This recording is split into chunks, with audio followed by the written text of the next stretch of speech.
បងប្អូនជឿតាមខ្ញុំចោះខុសម្ដងទេ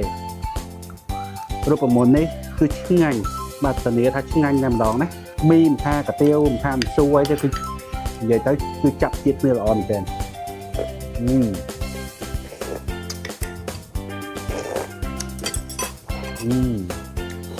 អូខេបងប្អូនសម្រាប់វីដេអូរ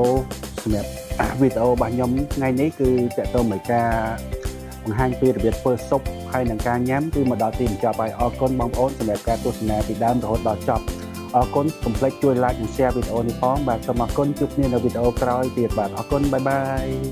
ទី1បាទនេះបានហៅថាទឹកចិត្តដ៏ធំមហិមារបស់លោកតុកអ្នកម្ដាយបាទថាទោះបីកូននៅឆ្ងាយដល់ណាក៏នៅតែផ្ញើបាទគឺ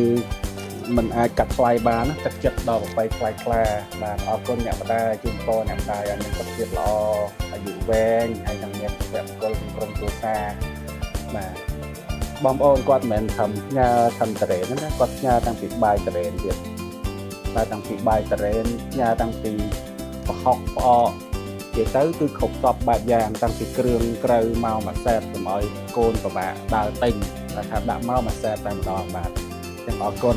អ្នកម្ដាយបាទជូនពរលោកឪពុកអ្នកម្ដាយបាទមានសុខភាពល្អមានអាយុវែង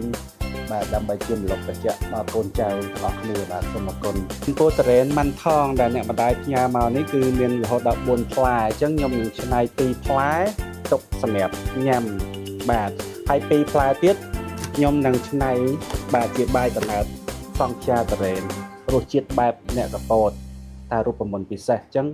នឹងជួបជាមួយនឹងខ្ញុំបាទនៅវីដេអូបន្តទៀតខ្ញុំនឹងបង្ហាញជូនពីរបៀបធ្វើបាយដំណើបសង់ខ្យាតរេនដែលមានលក្ខណៈឈ្ងុយឆ្ងាញ់បាទពិសេសជាប់មាត់ជាប់ចិត្តតែម្ដងបាទ